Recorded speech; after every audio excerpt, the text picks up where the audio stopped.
What would you do if a video game monster destroyed your house? Let me show you. It went from a cute little unicorn to a towering beast of melting sugar and rage.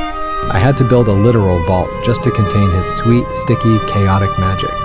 But the real nightmare began when the candy started fighting back. Watch closely. Before we dive into this sugary madness, hit that subscribe and like button now.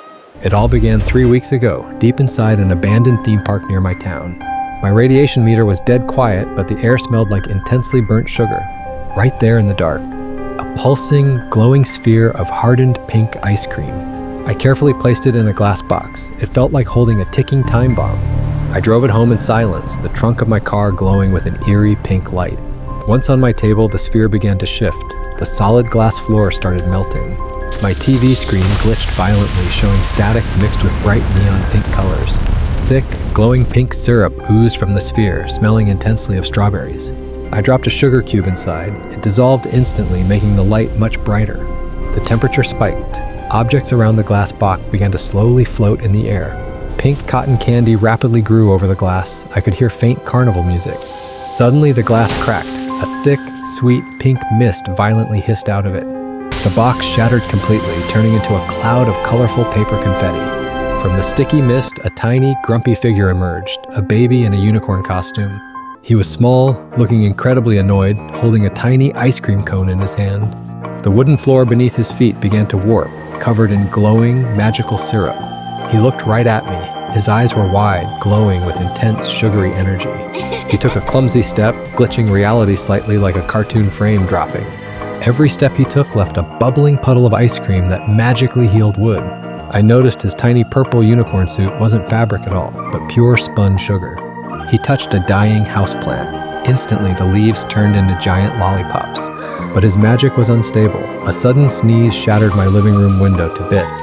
I decided to name him Barry. He seemed to hate the name, but refused to leave me. His first walk down the hall left a trail of sticky, sweet-smelling pink chaos. He found my bookshelf and somehow teleported to the top, sitting there judging me. I tried giving normal water. He touched it, and it turned into thick pink syrup. I tried giving normal water. He touched it, and it turned into thick pink syrup. I handed him a green, sour gummy worm. He snatched it and ate it in a single bite. I bought a massive mountain of candy. He devoured the entire pile in mere seconds. He burped loudly, releasing a glowing pink bubble that floated up to the ceiling. I marked his height on the living room wall. He was barely up to my knees then. The very next morning, he had doubled in size. The sugar was fueling his growth. He tried to sit in his old box, but his new weight shattered the glass instantly. The house was too warm for him. His ice cream body began to melt onto the floor. His magical syrup started dissolving my carpet. I had to cool him down quickly. I opened the fridge and let him sit inside. He looked much happier in the cold. He absorbed the cold energy. All my regular food inside turned into solid candy. I realized he needed a special habitat. I started designing a refrigerated vault. I ordered heavy industrial materials, solid steel beams, and thick insulated glass. We built the frame in the backyard. It had to be strong enough to hold a monster. I installed massive cooling units to keep the internal temperature below freezing. The containment cube was ready. Frost immediately covered the thick glass walls. I led Barry to his new home. He waddled over, looking at the ice with suspicion. He stepped inside. The freezing air instantly solidified his dripping ice cream. He sat on a block of ice, looking incredibly relieved. The melting finally stopped. I added giant fake lollipops and neon lights to make the cold vault feel like home. I measured him through the glass. He was already the size of a full-grown human. He threw a blob of ice cream at my broken camera. The sticky magic repaired it. He started practicing his attacks, throwing heavy scoops of ice cream at the walls. The sugary projectiles were highly corrosive, slowly melting the steel targets. I had to feed him through a secure slot. He was eating 10 pounds of sugar a day, but it wasn't enough. He banged his heavy fists against the glass, demanding more. His magical aura dropped the temperature further. The glass frosted over completely. I wiped the frost away. His glowing eyes stared back at me from the freezing dark. He was getting too big and too strong. The reinforced steel beams began to creak. Suddenly, the heavy industrial cooling units on the roof sparked and died out.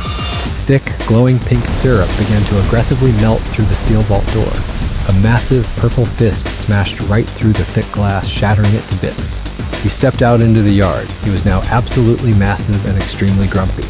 Giant footprints of glowing, corrosive pink ice cream burned the backyard grass.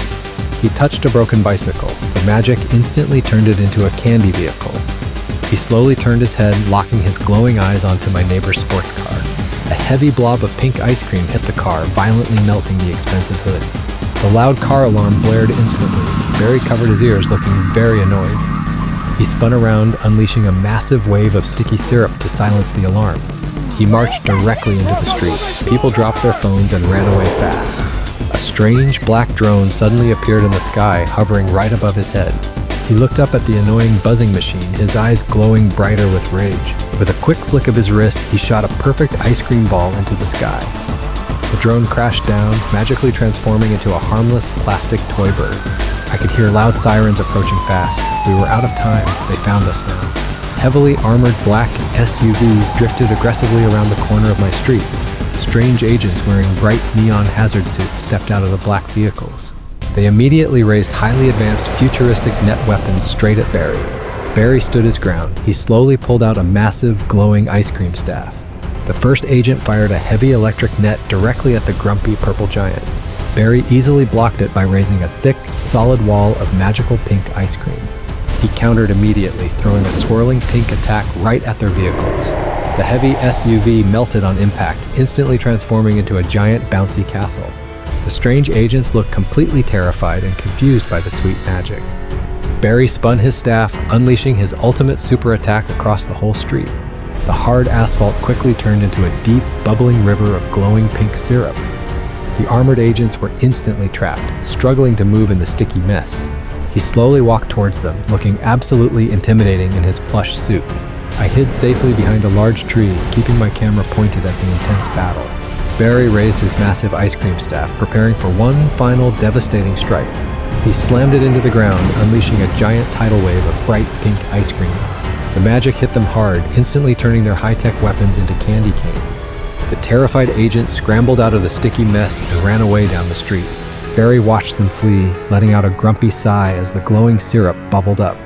He slowly turned around, looking at the absolute chaos he had caused in my street. But then he raised his hand. A soft, warm pink light began to radiate from his body.